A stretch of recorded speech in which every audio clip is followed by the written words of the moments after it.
Greetings, fangirls and fanboys. It's too hot to play outside, so come on in and hang out with us here in the fan cave. This week, we're going to talk about some movie trailers. A couple of those have come out this week. We have some words for Hollywood about its whitewashing and its decision to erase Asians from movies this past week. We have some potentially world-shattering news about Jurassic World, and we're going to tackle the epic saga and tragedy of Boaty McBoatface, the UK research vessel that captured all of our hearts. So, I hope you have a cold drink for these hot topics.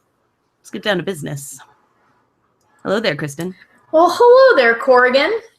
Well, hello. How are you doing this spectacularly warm spring day? I'm good. I'm a little tired, a little jet lagged. Yeah.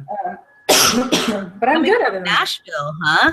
I went to Nashville this week with some friends, just took a vacation, and we decided we got cheap tickets and got a cheap hotel, which is what happens when you put 6 people in a room. You only spend $200 for 5 days.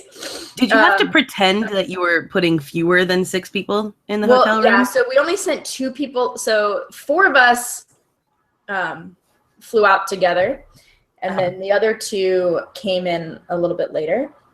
So when we went to check in, 2 of us kind of like hung back, not really with them.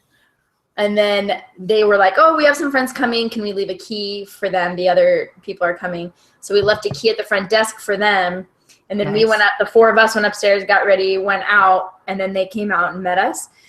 And then, yes, we kind of did, but like not really.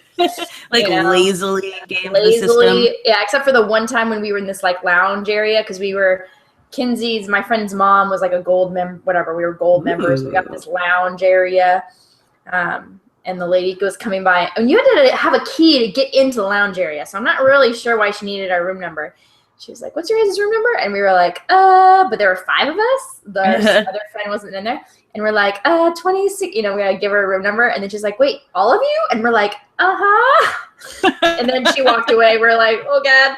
And then right after she walked away, some lady in like a suit came in. We're like, oh, this is it. They're kicking us out. This is Motel 6 all over again. But she was there for no reason. So I was going to say, weren't you the one who had the run-in with Motel 6 like this? Motel 6 kicked me out. And that time wasn't even legitimate. Like, this time would have been legitimate. We did have 6 people in this room. It was a fun vacation because no one was like, everyone was pretty mellow. So we were just kind of like, we wake up late and roll out whenever we felt like it. And, it was super cool. But which was, I think you guys will appreciate this, is we did a pub quiz at a brewery on Thursday. And so we sit down, and it wasn't a Geeks Who Drink, and it was like kind of a weird format. I'm like, oh, this isn't as good as the one I normally do, you guys, but whatever. It was like 4 rounds of 5 questions, and you got to pick, you had to assign your point value to your question. So you had like 2, 4, 6, 8, 10. Yeah. And you had to, and then so it's like if you really were sure you had the answer, you'd give yourself 10 points for that one, and then you would turn it in, and then so that's how it went. And so there was 13 teams. Our team was called Poopery. And at the end of the second round, so halfway through the game, we were in 13th place. We were not doing so hot. Yeah, we were not doing so hot. So we were like, all right, well, new goal, just don't get last place. That's our new goal going forward. Pretty well, actually. We got almost every question on the next round. So we're like, okay, that's pretty good. We'll probably moved up a little bit. So when you lower your expectations, you do considerably better. So the last round, all of the points were doubled. So we're like, okay, so it's like, okay, sweet. We get through question 4. We've gotten all of them correct at this point. So we're like, damn, killing it, right? He's like, all right, I'm gonna give you guys the standings before I give you the last question, so you know kind of where you stand. So he's reading the names, and it's kind of loud in there, and we think he yells our name, says our name and our score and we think he says at 9th place. And we're like, okay, sweet, we're in single. We're definitely not going to get last place at this point, So we're feeling pretty good. And then we realized he did not say our name at 9th place, because he goes, all right, in 3rd place we got Poopery with whatever. We're like, oh my God. We're like, now we freaking want to win, right? So now we're like all about that life, except the winners got like a gift card back to the brewery, which we're never coming back to. So we didn't really want to win, but we moved up 10 places. So then we were like, all about it. But we actually ended up getting 4th place. So, which Not still bad. was like, we were so pumped. It was amazing. It was super fun. That is more than respectable. Right. So it was a really fun time. We had just an awesome trip. And it was, like I said, it was mellow. We got to see what we wanted to see. Have you been to Nashville before? I've been kind of. We stopped there on a road trip back in 2008. Okay.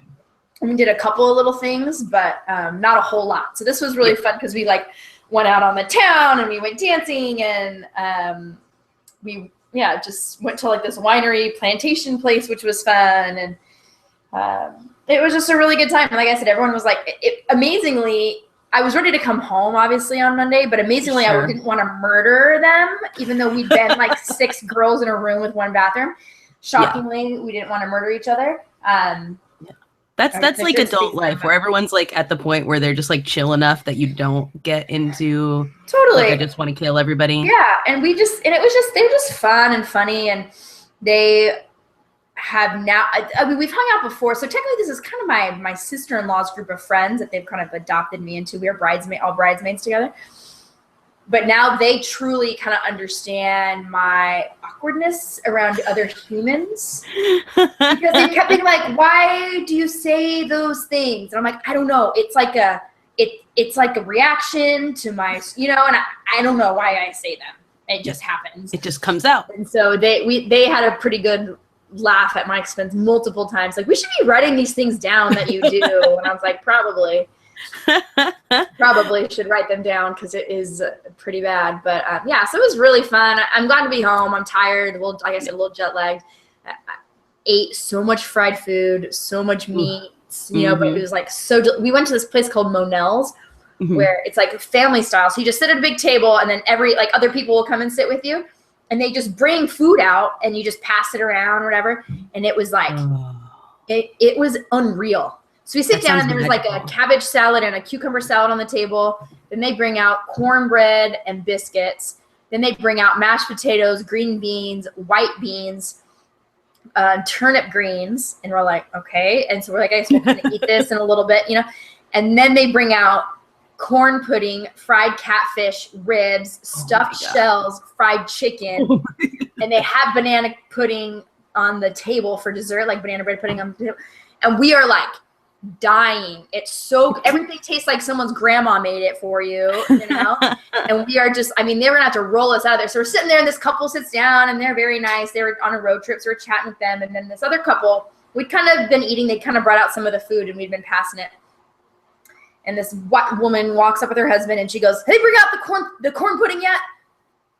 And we're like, "No, pudding?" And we're like, I remember seeing that. We have this banana. She's like, no, I don't want that banana. I want the corn. Is it corn? All like crazy about the corn pudding, like not in a mean way, but was like very serious about the cornbread pudding. And I was like, no, we don't. I don't know if that's even coming. And she's like, kind of was like, so she sits down. And right as she sits down, they bring out the cornbread. It's like she had a cornbread pudding sense. It's like she knew. Yeah. Anyway, and then so we're like, oh, here, and she just went on and on about the cornbread pudding. Her and her husband live around there. They come all the time. This was like her deal. Anyway, they legit had to forklift us out of there. We were like, oh my gosh, it was like insane. It was. That's it. Everyone goes back to the hotel and just takes off their pants because exactly. They can't hold them anymore. Yeah, we'd gone early because it's kind of a first come first serve. They serve till they run out of food. They don't make anymore, obviously. So I feel like I may have seen this on like one of my many Food Network or Travel Channel things. It was so delicious. It was unreal, and so we had a great time there. But then we're like, we got to rally because we're gonna go out tonight. But everyone is like, I can't even put pants on to go out. How is this going to happen? But we had it was just a fun night, super fun, and did dancing and music and all that deal. So it was a good time. Good time. Delightful. Glad to be home. Yeah. Gonna have to it's a good vacation when like you got a great time there, but like you're ready at the end. Not like, dear God, get me home, but just like I'm ready. My bed sounds nice. Yeah, my bed was like glorious last night. Especially when you're like sharing a double bed with someone or sleeping on the floor or in the chair, So we like took turns in all of these different positions. Like the drunkest person would sleep on the floor that night, whatever night that was. That's a solid rule. Yeah, because they don't care. They're just passing, And so one night, so then Bridget, my sister-in-law, was like, yeah, sleeping on that. We had like a little pad thing. She's like, yeah, sleeping on that kind of hurt my hips. And she's like, didn't it hurt your hips when you kind of turned over? And I was like, oh, I don't really remember. Kristen goes, because her whole plan was like, I'm going to get the drunkest night I know, I'm sleeping on the floor. And she's like, no, I don't remember, because I kind of slept like face down in the pillow, sort of. So I don't really remember my hips being in a lot of trouble. I was like, no, Kristen. You're delightful. So, yeah, anyway, but it was really fun. I'm home now. I went back to work today. So, but also, fun fact, I'm actually podcasting from my house today. What? Is this the first time? This is the first time. Wow. With internet issues and then just being other places issues. And so here I am from the comfort of my own kitchen, everyone. That's so exciting. This is like a whole new frontier. Now. It's a whole new world. I just watched, speaking of A Whole New World, I guess it was from like a year ago, but the Lea Salonga and whatever the guy's name is who played Aladdin, like did that song on Today Show last year. And so I was like, oh, it's like the original cast people doing it on the Today Show. I'll watch that. And like by the end of it, I was just like sobbing. I was like, it's so great. I don't know why. It's like, it's not like these people are in love with each other and it's like really, it's just like them singing it. But I was like, there's just something magical about watching. Honestly, there's something magical about when like the Disney character voices sing the songs in real life. Because I remember feeling really choked up at the Oscars a couple years ago when Zachary Levi and Mandy Moore were singing that song from Tangled. And I was like, oh my gosh, I want you guys to get married and have so many babies. Like, like that's my new dream. You know? Totally. And it was, I remember being like, oh my gosh, I love it. And like, because they're kind of getting into characters. So they're like looking at each other, all wonderful. And you're like, oh my God. Exactly. So yeah, I'm with you. I'm with you on that. I just want to tell everyone, by the way, before we get started on our actual topics and everything this week, that our podcast is hosted on a site called Hipcast, and I've been having trouble with my uploads and everything. So if you watch the podcast regularly, this doesn't affect you. But eventually, when the uploads hopefully start working, I'm going to have uploaded multiple episodes at the same time. And the reason for that is not me being lazy or anything like that. It is simply that Hipcast isn't working. So I apologize for the fact that our feed, our iTunes feed, if you subscribe to the iTunes or anywhere that you listen to the audio version of the podcast, are not up. But it is because the host is not working at this moment. So hopefully by tomorrow or so, me and the Hipcast people have worked it out. But that is the problem with this. And I look forward to people hearing last week's with Jerry Morales, because we had a really fun time. Jerry. Finally got Jerry on. I know, we got to get that episode up. Finally got Jerryoki on. Got Jerryoki on. I had to really edit that one because Kristen and Jerry got a little foul-mouthed at times. Again, not my fault. I would just like to reiterate that. I was provoked. Yeah, you were provoked by Civil War generals. So there's that. So we apologize for our delay in that. Also, Kristen gave great news today. Hi, big news, people. Big news. Sometimes news. I think the internet is creepy. The way that I think it listens to me when I don't have it on, or the way that it memorizes things that I've looked at in the past. Yep. And it's weird. I'll give it to you. But sometimes it comes through in a way that I'm like, I'm okay with it. And it happened today when I checked my email and I had something from Amazon in my, promotion section of my Gmail. And I checked my email and it says, Kristen, Pride and Prejudice and Zombies is available for pre-order. And I'm like, F yeah, it is. And so what did I do? I went directly onto Amazon Smile, which is what I use. And I think everybody should. Me too. Because it is a portion of your proceeds go to your donation, or not donation. To a charity of your charity choice. Of your choice, which is really awesome. So if you guys don't do that, it's like free. Like you just kind of add like an add-on thing. So just go to Amazon Smile. It's really great. Side note. Anyway, and so I pre-ordered Pride and Prejudice and Zombies, which comes out May 31st. And I'm very excited. And then I promptly checked the Dollar Theater near me. It's not playing there yet. But I have hopes then, now that it's on pre-order, that, you know, coming up in the next couple of weeks, it'll show up. And then Bree and I can go every day after work. It's kind of my plan. So maybe I'll road trip down to go and see. So if you're going to be down, Corey, you should totally come. But anyway, I'm very exciting. So if you guys didn't see the movie, you're done. You see it. If you did see it, you're welcome. This is the best news you've had since you've seen the movie. It is coming out. So very excited. I think we talked about how much we love it. So yeah, exactly. Everyone's very excited. And the other thing we alluded to last week, but now it actually exists, that Kimmy Schmidt, the second season is on Netflix. And Jerry, not the Jerry who was on the show last week, but Jerry Fuentes, who was on it a few weeks ago, he and I binge watched the entire second season. It is wonderful. There's more music than the first season, a lot more moments to sing along. All the kinds of jokes and things you liked, and new jokes coming into this season, and we loved it. There were times where literally, like, we were choking laughing during it. There's one part, I can't wait till you get to it, with construction workers confessing things over the sound of construction machines. Yeah, and like we were literally just like like snorting and crying. And we're like, oh my god, it's so good. And the new characters on this season are flawless. Mikey is like quickly becoming one of my favorite characters in the show entirely. So I think you're going to be happy. Oh gosh, I'm stoked. Yeah, I haven't had a chance to watch it yet, but my roommate was watching it last night. I heard her.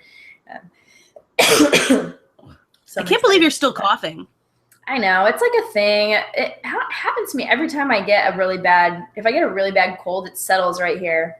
Ugh, and man. I just have it forever. So that is rough. Plus, as I've already mentioned to you today, it's going to probably be even worse because I tried to exercise a little bit because I'd been eating so much of being in Nashville, eating and drinking so much. So I'm like, I should work out. I'll just go for a shorter, I'll do like a 4.5 mile short run just so I don't die. But I got lost in this nature preserve by my house. And so I used to go with a friend of mine, and she like had a path, and it was like, it took us down this one way that then we'd like drop into the nature preserve. And then it was like this beautiful run by it through all this wildlife, and then by this cute little park. And then you'd kind of pop back out on the street and you could go home. But I couldn't quite remember how to get to the path. And there's multiple forks. And I always took the wrong one. So first I thought I was going the wrong way, and I was like, so I like turn around and if you look at my map, like afterwards it shows you like where you've run, and it's like, obviously I've doubled back multiple times on it, and then I'm like kind of wandering through the forest, and then oh my gosh, it was bad. So what was supposed to be a 4.5 mile turned into 7.25. That is an incredible amount of taking the wrong path. Yeah. And here's my thought. Yeah. Is that like you've got a thing that you're wearing that's mapping your run. Like, couldn't you have theoretically taken it off and followed it back? Except that it doesn't show you the map. Like when you're running, it just shows you like what mile you're on. I don't know. Maybe you can swipe through. And I don't think it shows you like, and even so, like looking at it, I don't know how I don't even know. I was like in all these pathways. I'm like, I don't know which of these lead out of the preserve anyway, even if because my roommate's like, you have a GPS. I'm like, great. But does the GPS even going to know how to get out of here? Yeah. Because all of these roads seem to, I kept like going down a road, and it seemed to like go back into a road I was just on. And that should be an option on run apps, is like, because a lot of times, like you've moved to a new neighborhood or something like that, you don't exactly know where you are. There should be a thing where you can hit it and you're like, take me back on the same route. And it just is like, okay, well, and this way. Yeah. So, I mean, maybe I didn't try hard enough, but plus part of me kept thinking like, I know this is right. No, this is definitely the one. This totally looks familiar. This is the right way. And then I did that. I'm like, no, this is not the right way, but I'll just see where this leads me, Yeah. So I guess I honestly didn't even think about mapping my way home until later. I was like, maybe I should have tried that. But at this point, whatever, like now I'm at mile 6.5. I still have, I'm almost a mile to get home. I'll just roll with it. Yeah. Whatever. Well, that's one way to work off Nashville. Yeah. What's another 2 miles after that, guys? I mean, it's all the same, right? God. Yeah. Anyways, all of that. So as our welcome this week. Welcome back. Welcome back to California, Kristen. Thank you. And, I missed the smog. I couldn't see the air out there. It was very disconcerting. Yeah, you couldn't chew it. It was very... My allergies were acting up, too. I kept having kind of a runny nose. I was like, I think there's not enough chemicals blocking this pollen. Right. It wasn't killing the bees, you know? They're kind of doing their deal out there. Yeah. I went to... The other night I was coming back from Orange County and the traffic was really bad. So I texted, Ben and Hannah, Ben who worked at Dirty Nelly's and his girlfriend Hannah. I was like, what are you guys doing right now? And they're like, we're playing Scrabble. So I came over to their place in Fullerton and they just moved here from New York 6 months ago or whatever. And we were talking about that, like the air quality in there and being, especially like places like Inland Empire and everything where you're just sitting in like a bowl of pollution. It's like, yeah, your lungs kind of adjust or you spontaneously get lung cancer. It's really, it's one of those. I give it a survival of the fittest, man. Right. It's natural selection. When the world is ending because of how crappily we've kind of handled things, yep. I'm pretty sure people from the IE are going to be the ones that survive. Right. It's just going to be like straight 909ers. Yeah. But also because we're like, I think a lot of them are doomsdayers, and I'm pretty sure most of them have bunkers. It's a really good point. So that could also be it. Yeah. Valid. Yeah. Anyway, should we talk about some things that happened? Let's talk some movies. Kristen. Yeah. A thing today that came out that I think you're probably going to be really excited about. Did you Magnificent Seven. You already seen my post about it? No. Yeah. No. Mm-mm. Oh, yeah. Well, I've already changed my that's right. Photo. Your cover photo. Yep. And I posted the Variety article just with a bunch of capital letters all smashed together, and excited. You guys, the excitement level. So I feel like I've talked about it before that I just don't feel, and I know Corey doesn't really agree with me, but they just aren't enough good modern Westerns anymore that are made now. Not modern as in they're set in modern times. Just those aren't any good Westerns anymore.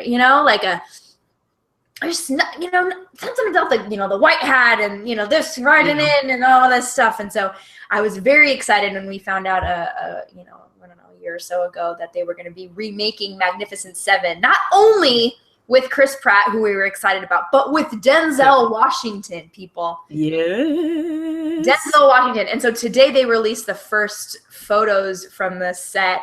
They look freaking awesome. So first there's one with Denzel. We'll link to it, obviously. But I'm going to obviously reenact them for you. So I feel like clearly this is going to be like a Keanu doing famous video, or Keanu the cat doing the famous picture scene. So there's this one where Denzel's walking in, because he's the main character, right, in this, and he's kind of walking down the street with obviously shooting some kind of shootout, and it's glorious. But the good one of him is the one where he's just kind of looks like he might be leaning up against a post or something. He's got his one arm up and he's pointing at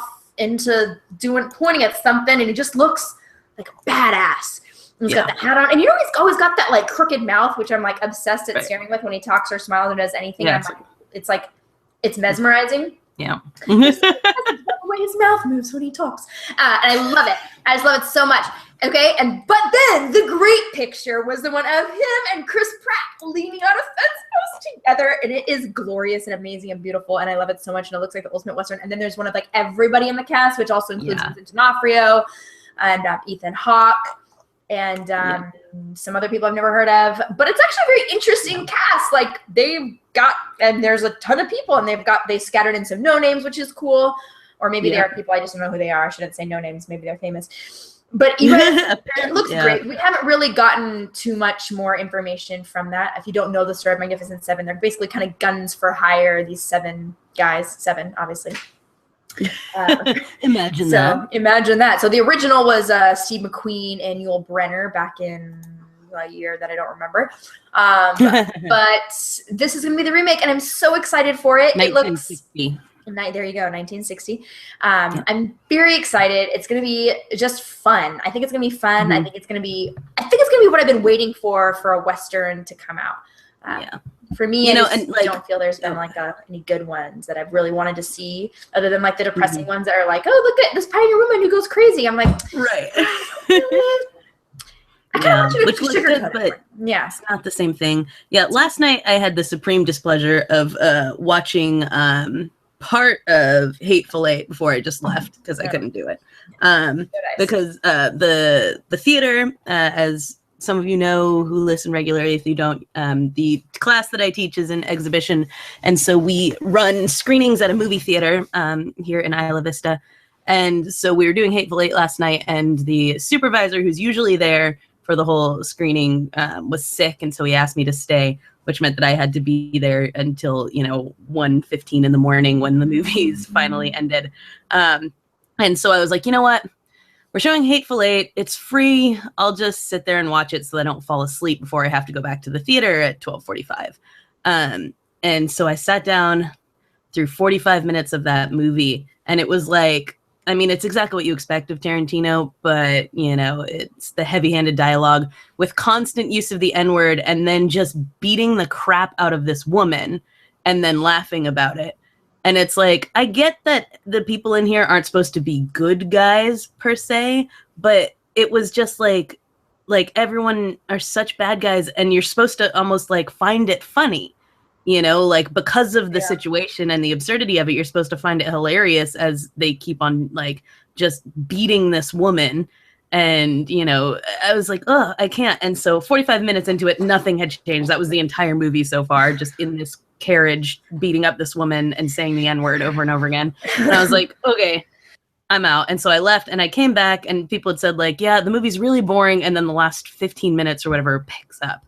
And so I was 15? like, okay. Yeah, they're like Aren't the last these 15 movies really minutes, long? Yeah, it's 3 hours and 7 minutes long.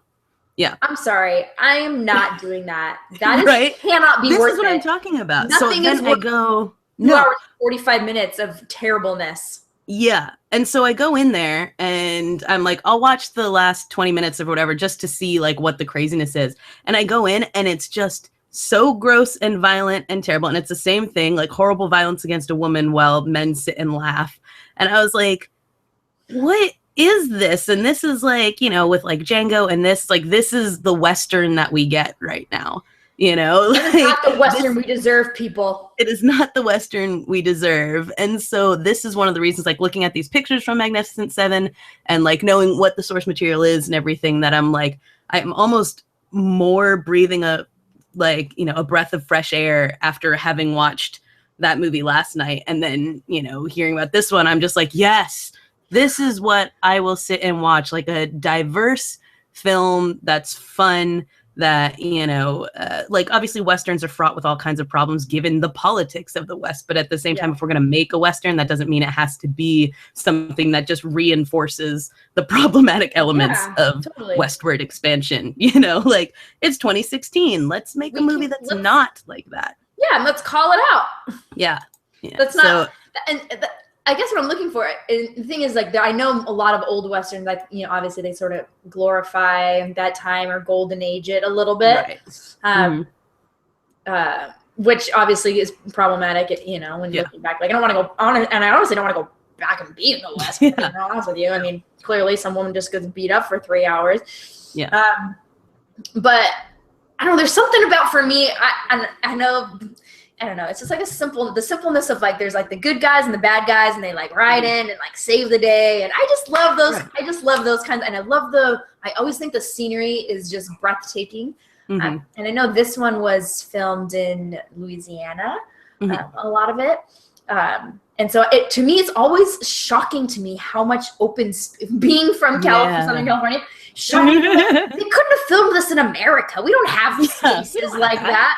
And like I'm just waiting for the scene of them coming over a crest of a hill, 7 abreast on horses, riding in to do shenanigans. I'm just very excited about that. But I do think that maybe with the kind of cast that they've put together, that they can maybe call out some of those problematic things about, the West and the way that we handled that not very stellar time in American history. I mean, this is kind of like, people disagree and hated it or whatever, but, I thought that was one of the things that was great about Lone Ranger, the remake, was the fact that they used it to critique the West instead of glorifying it. Is like, as much fun as this character is and everything, at the root of it is that like they were very deliberate about being like, and here's how we did this on like the backs of the Chinese and on the backs of the natives and things like that, and trying to like really point out how ugly that time was while also having fun with the movie. So I think when you have something that like really is deliberate in doing that and highlighting that, it can be really interesting. And when it comes down to it, like you said, the just start good guys, bad guys and everything is also refreshing, because right now, I mean, I love these things, but everything is sort of about anti-heroes, you know, is flawed, complicated white dudes, you know, and that's sort of where everything is at this point, is like where everyone you're rooting for, you're kind of rooting against at the same time, or you're not really rooting for them. So there's something also that's refreshing about a film coming out that isn't laden with ambivalence about your characters, you know, like, you know, who you're supposed to like and who you're not supposed to like, and it works. So I'm excited. And plus, horses. Tom Latterell is going to be excited about that. Are you kidding me? Tom and I are going to go opening day, I'm sure. We're for sure seeing this together, you guys. I don't know if we've mentioned this before, but Tom loves himself a horse movie. We went to this like it used to be like a horse racing breeding branch, I guess you'd call it, when you're in Nashville. Like, I don't know what you call those places. They didn't race them there. They just like grew them, bred them, trained them. Anyway. And so they're talking about this one horse, and they're like, well, you know, the bloodline. And I'm like, I know nothing about horse racing. They're like, oh, the bloodline, this is where we get Seabiscuit and Secretariat. I was like, oh my gosh, my dad would love this right now, because he loves both of those movies, you know? And I wanted to be like, oh, what about a Dreamer? I don't think that was even a real horse, you know? What about War Horse? Like, that's fiction. Yeah. What about Hidalgo? I know Hidalgo was like a Mustang, which was very controversial for him, going up against the Arabian Stallions. Oh my gosh. Anyway, I'm super stoked, you guys. Let's get some good Westerns. Let's get some good shoot 'em ups. Yeah. I like them. It's simplicity of my youth. I feel good about it. I love the big cast. It always reminds me of Silverado when they had that big fun cast. And and it looks like a good cast. Also, the fella who what is his name? They had in the list here Byung-hun Lee. Yeah. In this picture, looks super good looking. It's only the side of his face. The end, right? Yeah. I'm like, okay. Into it. I'm for that. So it's they all look, except for Vincent D'Onofrio, they're not ugly people that are in this. No, although I would say Ethan Hawke looks a little worse for wear. I mean, he's an older dude, and you know, he's wearing out, but that's okay. I love Ethan Hawke. Ethan Hawke is a delight. He's like, if you ever watch things like where he talks about acting or just talks about anything, really, he's just super passionate and like wide-eyed and idealistic and like thoughtful, and he's absolutely great. He's the whole reason I actually sat through all of Boyhood, was just because I'm like, I like you. I'm gonna do this for you. I'm gonna do it for you. Don't let me down. Yeah. I mean, that movie was awful, but he was great. So we've also got some movie trailers aside from the Magnificent Seven photos. Warcraft is a thing. Yeah. I don't know what to make of this, Kristen. It's a movie based on World of Warcraft, the game. And could you discern like a plot from this? Oh, what happened to your mic? One moment, technical difficulties. That's all. Okay, can you hear me? Yeah, now you're back. Okay.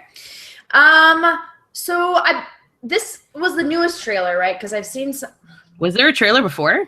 Yeah, this has come out. I watched this a month or so ago, a couple months ago. Oh. Yeah, I'm not entirely. So I think what's happening is like the trolley characters, the green ones, are kind of not. They don't like the humans. They kind of have this weird. I think there's like kind of trucy-ish kind of deal going. They don't bother each other, but they also don't like each other. But then there seems to be some sort of outside threat, which seems to be like brown trolls. That looks. I feel like there's some kind of like somehow related to the green trolls. Everyone's gonna be like sitting here like they're not trolls, they're I know something. whatever they are, right? But I don't know. It's I have like no clue. ground trolls, I think, start some kind of battle where they're gonna wipe out the humans or something, or they're gonna wipe out the world, or they've got some kind of weapon, but it's also somehow also bad for the green trolls. So the green trolls and the people kind of come together in this uneasy, shaky alliance, and people can think they're gonna, because they keep saying like, oh, they're gonna turn their back on you, and I'm like, right, but why don't you like each other? And then there's like this girl who like kind of looks like a person, but also I know that was confused. She was like a Gamora type. Right. And so apparently if you're green and a woman, you're like a sexy person, which is like a thing. It's not like Shrek where like you look just like the other ones. Yeah. And so she's like a sexier version of the big green trolls. And so I don't know if she's like a half, which is like, oh my gosh, like how did you? Yeah. How does that work? Because that would just, I think, be painful and unsafe personally. Yeah. Anyway, I'm not really sure what her deal is, and she's like one of those people that's like, I don't need your help, I'm a woman, but I'm sure at the end, like, the guy will save her because she'll be, dying or something, whatever. Yeah. And I think it's the main character is the guy from Vikings. Oh, is that who that is? That's how I came to watch it, because I was Googling him. I was like, Travis Flamel or something, is it? No, wait, Flamel is the guy from Harry Potter. Yeah. Interesting. Travis something. Anyway, he looks like a Travis. He does look like a Travis, absolutely. Yeah. So anyway, he's like the main character, and anyway, so I think that's what the plot is. That sounds like a good that also could assessment of it. Super terrible, but it doesn't look super good. It kind of reminded me a little bit of John Carter. Yeah, I can see that deal where it's like lots of CGI. Mm-hmm. The way that people talk in it is hilarious to me because it's like weirdly modern. Like, so it just sounds like any, like, I think it was the lead character talking. I was like, just kind of sounds like any dude that you meet. Like, people's, like, they're not going for any sort of, like, ancient sounding dialect or anything like that. Well, I'm not sure if it's supposed to be ancient or just, like, another world. Right, yeah. I guess it's just always weird because you don't usually hear, like, these otherworldly sort of things and they're just, like, talking, like, normal. Yeah, and I'm like, if you're so modern, like, why don't you have cars? You're still using, like, beasts of burden. Right. Come on now. Whatever. But yeah, I don't know. This is one of those movies where I'm like, it's a very strange, like, I always ask like, who's the target audience of things? And I'm like, clearly, like, they think the gamers who play it are going to go see it. But it looks like oddly big budget for something like that. And I don't know how this is going to like bring in people who don't play WoW, like, especially considering the stigma around WoW. Like, it hasn't gotten any cooler. Nobody thinks that World of Warcraft is cool. It's not hasn't gotten to comic books where comic books are now cool. Yeah, like it hasn't come around again. It's still something people like make fun of, Well, and it's one of those, for me, I would actually like someone who plays WoW to maybe explain to us. Maybe we should have had Keo.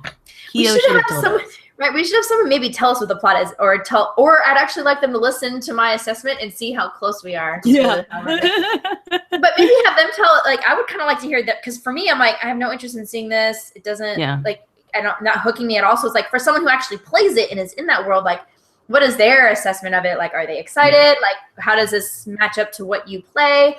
I honestly am not even really sure what World of Warcraft is, other than that's like a nerdy game that people play. I actually would just need someone to explain to me the entire like everything. World of Warcraft. I see what you did there. Anyway, no, that's accurate. It's not if you guys play WoW, feel free to tell us, correct our assumptions about this, tell us why you play it, whether you like the idea of this movie or not, and all that jazz. And we're open to hearing about it. And, maybe we can have Keo explain some of it to us next week. Yes, if maybe Keo can rant at us for they're not trolls. Yeah, they're not trolls. Yeah, we're going to learn more than we need to. But, yeah, if he's in town next week, I'm not sure if he is or not, but he can maybe explain it to us. That's hilarious to me is that you don't know where he is next week. You're the worst wife ever. Well, he's in Boston for PAX East as of tomorrow. Right now he's in New Orleans. I just don't know how long that lasts. That's all. Okay. So another trailer that came out, Birth of a Nation. Oh my gosh. This is the big thing. I've been waiting for this ever since Sundance. Anyway. Nate Parker was the, writer, director, lead actor in it. The only thing I think I've ever seen him in was Nonstop, the Liam Neeson movie on the plane. Yeah. Like I went through his IMDb. I'm like, I've heard of many of the things he's been in, but I've never watched any of them. Liam Neeson? What's that? From Ticket? What? Oh, from I was doing Liam from Ticket. Liam Neeson is my Anyway, so Birth of a Nation though did take Sundance by storm and has been like kind of a big deal. It got a huge distribution deal because the biggest one in history. I thought so. I wasn't going to say it because I was like, I may be lying. Yeah, nope, biggest one in history. So Sundance, I mean, not history of like the world.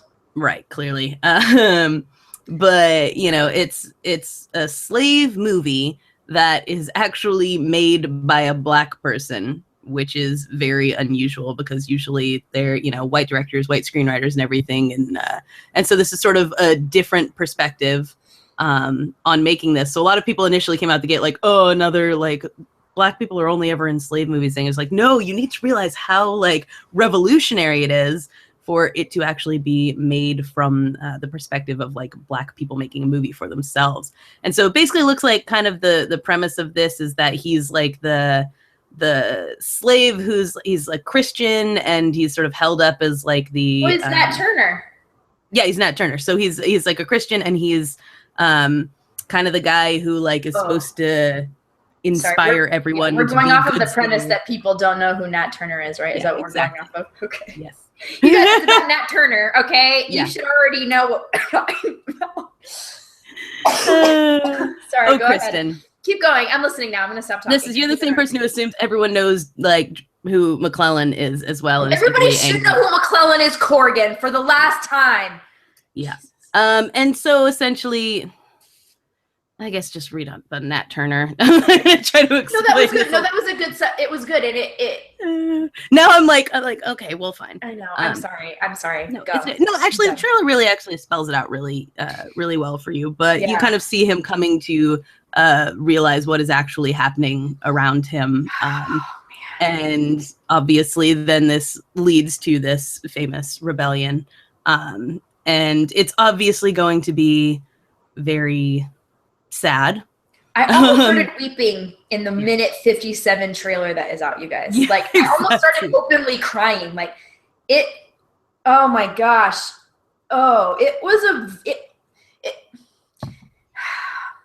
Were you done, by the way? I'm sorry. Yeah, no, go ahead.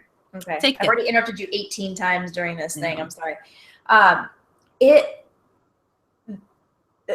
opens up with Strange Fruit. Yes. Nina Simone's version of Strange Fruit. And which maybe is worth explaining. Okay, sorry. So Strange Fruit. This is all, don't assume anyone knows these things. I'm going to start from so Strange Fruit is a song that is actually written, I don't know if it was written by Billie Holiday or she was the first one that made it famous. Yeah, I'm not sure. Okay, anyway, so Nina Simone is a singer. We actually talked about her biopic a couple weeks ago. And so Strange Fruit is about lynching in the South. And so it's a haunting song if you've ever heard it. And the fact that that's how it opens up, you're like, oh gosh, that if you didn't know what it was about, you're like, okay, this is about to get real. And then it goes from like that kind of haunting, slow opening, and then it kind of shows you like it's, Nat Turner is like a kind of a preacher, and he seems to kind of have a somewhat place of position above other slaves, which in itself was like a super uncomfortable, and you could see it on his face, like just the uncomfortableness of that. And he's like, what am I doing? And like, not, just unreal. And then the really one that got me and almost made me start crying was the shot of the little girl coming out of the front door holding the rope, and behind her is trailing another young black girl with the rope around her neck. So a slave girl with the rope around her neck, and the girl's like, I mean, it looks like if she comes out like skipping, like this is so fun, but behind her, she's walking her little puppy. She's walking a person. Yeah. And then and I don't know if, and it was just editing, but it shoots to Nat Turner's face or Nate Parker's face. And he's kind of like, it just like kills his soul a little bit. And And then he kind of gives this fiery sermon or mini sermon, and that's when your blood starts going. And that's when like my breath like hitched. I hitched there, and I'm like, and he's just, oh my, it's you guys. It's if the movie is any half as good as this trailer was, and half as moving as it was, then it's gonna be it's gonna live up to the hype, no matter 100%. I'm really excited for it. I've been really excited about it ever since I read about it at Sundance, and just the reactions it was getting and the fact that it got signed so big. And I just think too, it's important to note, like Birth of a Nation, that title is on purpose. So if that's ringing any bells for you, you'll be reminded of the extremely long and terrible version. It was a Birth of the Nation, which was about the Civil War and the KKK back in the 30s. There's D.W. Griffith, I think. Yeah. And it was even before the 30s, wasn't it? I think it was really early. I don't remember when it was, but I guess we could look it up. But it was one of those ones where people like hailed it as this like masterpiece of theater, you know, and you're like, oh my gosh, though, it's like this is horrible. And so 1915. There you go, 1915. Okay. So what's great about it is I think, and I keep wanting to call him Nat Turner. Nate Parker, it's very confusing. He's come out and even said like, no, that was like a deliberate choice. Like I want that term to be remembered for something different, and something like, if you're going to make like you even said, like if you're going to make a movie about slavery, it should be from the perspective of a slave. It should be written by a Black person. It should be direct, it should have that background and history to it. And so I'm super excited for it. I think it looks just really, really good. Yeah. Definitely not going to wear any makeup, probably just bring a whole box of tissues with me. And just sit there and sob through it, ugly cry. Yeah, movie theaters should just like do like what funeral homes do and just have like boxes of tissues on the aisles. Yeah, because I'm definitely, like I said, I caught myself and I'm like, oh my gosh, Kristen, calm down. You're being swept up by the music and the teaser trailer. The teaser trailer, but it's gonna be good. So I think you guys should definitely check it out. Obviously, we'll link to it. But I remember actually Nate Parker was in this movie it was a Netflix movie. Obviously, I watched it. It was like a romance movie, and it was what was it called? Under the Star, something about Star. Anyways, about this girl who was like a mini driver, played her mom, and she was this singer. And it was kind of like the domineering mom who'd made her be a singer. And so she was kind of like this pop star that was like spiraling. And he is like a cop that ends up helping her, and they fall in love. And it's just Is it Beyond the Lights? That's it, Beyond the Lights.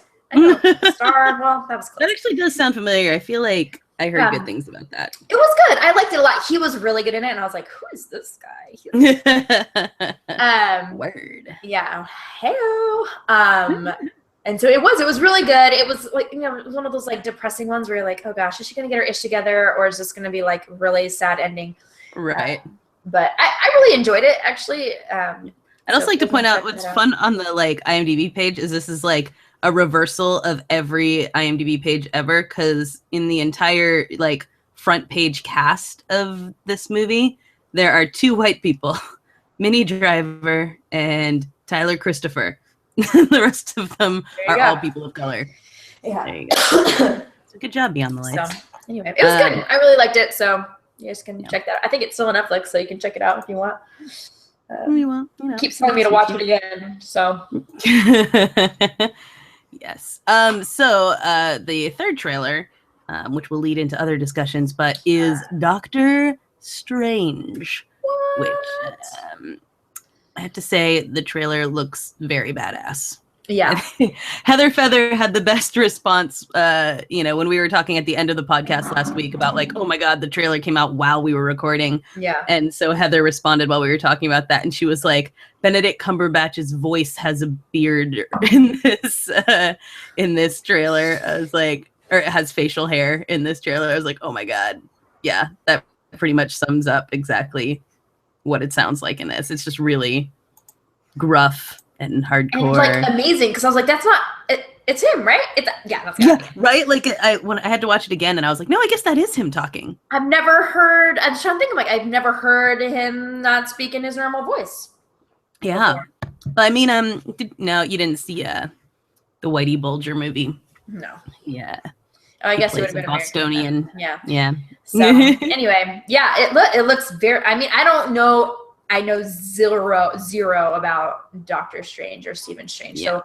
So, but it looked cool. So I know that Duncan was very excited, like next level excited, and so that kind of made me excited. I'm like, oh, cool. Okay. I mean, and obviously it looked great, and I was like, sweet. So I was into it. Yeah. But yeah, and he just looks cool in it, and whatever. A little. Yeah, I know somehow they managed to do it in such a way that like him walking away in a cape at the end of it doesn't look stupid. Right. Like it was cool. It was cool. I was like, yeah, I'm going to get a cape. I'm going to do that. Yeah. Because really, like, that's the thing about like the whole Doctor Strange like costume and everything, like, because they really did base it off of what it looks like in the comic books. And it's kind of dorky, you know, like it's a pretty dorky looking superhero costume. And so, you know, that they make it somehow look badass is kind of cool. And I don't know, it's just, I can't really necessarily, like, I don't know a lot about Doctor Strange as a character or really a lot about what the story is here. But from what it looks like, it just seems very intense and, you know, something that's going to keep you like on edge the entire time you're watching it. So I'm super into it. And Duncan's comment was, "It is everything I want it to be," in caps. As the biggest Doctor Strange fan, you know, this is insanely incredible and I love it. Cool. Well then, good job, Doctor Strange movie makers, or almost good job. Almost good job. The one problem here, though, is, and you know, I'd sort of heard inklings of this, but because I didn't know a lot about Doctor Strange or anything like that, I had no real sense of what this is until I saw the trailer. This trailer, it all clearly takes place in various parts of Asia, and there are like 0 Asians in it, including the fact that Tilda Swinton's character, who is supposed to be some sort of like master magical martial artist person, is Tilda Swinton, the whitest woman in the history of time. And so, you know, it's part of a week of, this is kind of what we're going to talk about next. It's a week of things coming out that are whitewashing Asian culture. And it's rough to have like multiple of these come out at the same time, because then it makes it even harder to forgive them, because you're like, look at how this is systemic, you know? And so Doctor Strange being white or whatever, the character's white, that's fine, whatever. They could have race bent him, but it's fine. And one of the critiques people have is that there's all these things, and with Iron Fist coming out and stuff like that, of just like white guys go to Asia, learn martial arts, and are better at it than Asians. You know, and this is a real problem. It's like, okay, why do we have to have this as like the constant trope? And then to make it that he's learning it from like a white person as well is super problematic. So this came out alongside like the next day or the day afterwards that Scarlett Johansson was cast as the lead in Ghost in the Shell. And they released like a photo of her in this character, who the character has a super Japanese name and is clearly super Japanese. And one of the things that keeps coming up in articles about this as well is that the story itself is extremely Japanese. And so not only is it just like they're taking a character and turning it into a white person because they think nobody's going to watch it, but they're completely divorcing it from the social and political context that actually makes the story make sense. It's like, is Ghost in the Shell, I'm sorry, I don't know what that is. Is it a comic book? It's an anime / manga, so it's like an anime series, I believe. Oh, okay. And then it was like a manga. I haven't heard this. I only got about halfway through the article you posted, and I saw that they put the name in. I was like, oh god, that's what they're gonna pass her off. I'm like, I know nothing about this other than they put the name in there, and it's like, that's can't Japanese. Possibly be her. Yeah, that can't work. It cannot work. And this is, you know, it's a very, very popular Japanese text. You know, it's not like they picked something that like nobody's ever seen before or anything like that. And it's very much, it reflects like what happened with Avatar: The Last Airbender. You know, that people were like, why would you take something that we all know and love, like people who are into this genre, love already, and then race bend these things as if that's how you get other people to go see it. Yeah. And I feel like the one good thing that may come of this Ghost in the Shell one particularly, I think less so with Doctor Strange, because obviously that's a big superhero movie and everyone is going to go see it. But I think Ghost in the Shell has the opportunity for people to really sort of protest both through, their responses in social media and blogs and stuff like that, and through their dollar, to be like, we are not paying you to whitewash a story that we're in love with. Because they clearly, you pick Scarlett Johansson for something like this because it's supposed to be a big tentpole film. It's supposed to be something that brings people out. I don't see that happening with this. I have a feeling that, they've alienated the fan base that wanted to see it in the first place. Yeah. And like someone like you who has never even heard of Ghost in the Shell isn't going to suddenly go and be interested in this, Yeah. So I don't know, maybe this week of whitewashing may serve as some sort of clue that they need to figure their ish out in Hollywood. But it's tiring. You know what I mean? How many times and it was in the article, the part that I got through was like, even like in the past couple years, they listed all of the movies that we, and it's like, and then you chose these people for, Yeah. And I know for some of it too, not that this excuses it at all. I'm like, some of the movies they listed were the ones that like came out like this year. I'm like, okay, but those controversies were clearly, but the point stands. It's like, this is just a thing that's been happening. And it was sad to be like, oh yeah, I remember all of those things too. It wasn't like, whoa, what was that? I don't remember that controversy. It's like, these are all pretty big controversies. And I mean, Aloha was like the prime example, I thought, especially for this case of like casting. And you're just like, wait, what? I don't know.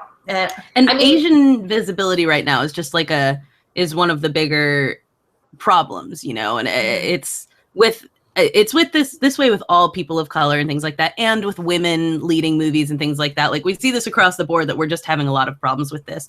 But specifically when it comes to like Asian visibility, much like when it comes to Indigenous in visibility and stuff like that, like really there's like a total erasure of their existence and things as anything other than the occasional sidekick or background character. Right. And this was one of the critiques. I think it might have come up in the same article I sent you, but of like the new season of Daredevil, where you have like these like white heroes that are really good at martial arts, and then an army of faceless Asians that they're fighting against, that are basically just like Asian drones. And that's it, so this, I don't know, I'm hoping it's going to be a sort of wake up call. You're always going to have like the bros who fight back and are like, we don't need social justice warriors telling us what things should look like. And that when we finally do start casting people in the races that they should be, or just in more diverse roles and things like that, are always going to fight back and say like, oh, I don't see why we need to include them. But screw them, because movies make a ton of money without them. And they're still going to see the movies. They're going to bitch about it, but they're going to go see them. Like, bitch about it, and then they go see it. So I'm like, yeah. What? Exactly. I'm like, really, the people who are like upset about diverse casting are not gonna stop watching the movies. So like, don't worry about it. They're gonna give you their money. Let's cater to the people who aren't going to give you their money because they're not seeing themselves in film. We'll see what happens with that. I don't know. I'm hopeful, and I think that Ghost in the Shell is gonna flop. So there's that. But in better news, we've got Jurassic World news. Sort of convoluted. Not really news. Yeah. It's not really news per se, but Jeff Goldblum is maybe sort of open to being in Jurassic World too. I'm going to read this to you guys. And I wish I could do a Jeff Goldblum like. I know, right? I can't. I'm not going to try. I'll just butcher it and I'll be distracting. This is the quote he said when they're talking about returning for future installments of Jurassic World, right? He says this: "I'm nothing if not open. I'm like an open-faced sandwich. My door's not always open. I took the door off. I removed the hinges from the door. I'm too open. I'm like a chicken piccata. What was I about to say? Oh, yes. The 2 Jurassic movies I did with them were plenty. If I never did anything more, I'd certainly be well satisfied. Does that mean you want to be in? Right? Like, it's like the beginning of it is like, yeah, I'm in. And then the last part's like, yeah, I could not. Yeah, or not. Whatever. It's like, it's kind of like when you tell people, you know, it's like when. I'm trying to think of how to put this like in a way that doesn't sound, well, whatever.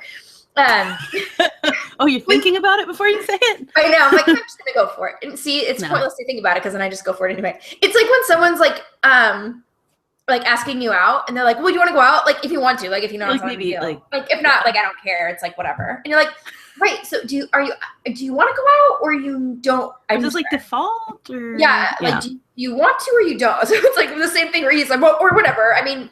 It's like he doesn't want to get broken up with or dumped or rejected. And so he's like, I'm totally open to it. But I mean, I've done enough. So it's like not a big deal. Yeah. I'm like, yeah. But listen, Jeff, it's a big deal. Jeff, we want you back. Because he would, can you imagine him and Chris Pratt together on the tour? God. Oh my God.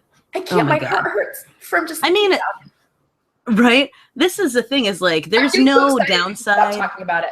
Yeah, no, like we can't do this. Let's forget it. It's just a thing that was said. We're not going there. No, the thing is, like, there's no downside to casting Jeff Goldblum in Jurassic World 2. Like, aside from like it's a big budget movie. It's not like they can't afford him. And if you put him in something, we're all there. Like Independence Day. Like, even if the trailers hadn't looked amazing, we would all go because Jeff Goldblum's back in it. You know, like he's an icon. It would be amazing. Even remember Chris Pratt when he was doing the Jurassic Park like hosting of the show of it, and he was like doing his. He even did the Ian Malcolm. He did the Ian Malcolm sex. Yeah, we were tweeting about it. We're like, I'm dead. We're dead. We're gone. Bye, bye, guys. Bye. So good. Yeah. I'm gonna cry. Jeff Goldblum's an icon. Ian Malcolm is an icon. He needs to come back. Who do we send this? Who do we pray to about this? Yeah, right. Like, and here's the thing: is like this is. I think I've said this about something before, and I don't remember what it is. But sometimes I feel like when they put this stuff out, it's to gauge reaction and see like, is this a good idea? Oh. And I think the internet has spoken and said yes. Yeah. Yes. This is the best thing you could possibly do. I'm a little offended. I'm honestly, that kind of worries me about their judgment because obviously it's a good idea. Obviously it's a good idea. You know, it would be what I would really love is Ellie Sattler back. You know, her kids have got to be grown by now, right? Like Ellie Sattler. I would love to have Ellie back in action because she's like, well, I mean, she was kind of gonna wash your hands before you eat anything, right? Oh, it's so good. Like, and she was back sort of in Jurassic Park 3, but she's the only one who hasn't been like back in a movie. You know what I mean? Like she was sort of like the Hail Mary pass in Jurassic Park 3, but she wasn't really in it. So, I mean, this is great news. I'm not going to get my hopes up for Ellie, but I think that would be the best too, is if they brought back Dr. Sattler. That'd be delightful. Okay, moving on. We're almost out of time. Maybe we'll skip this one and talk about the biggest tragedy of my life. Oh my gosh, go Corey. I'm so sorry.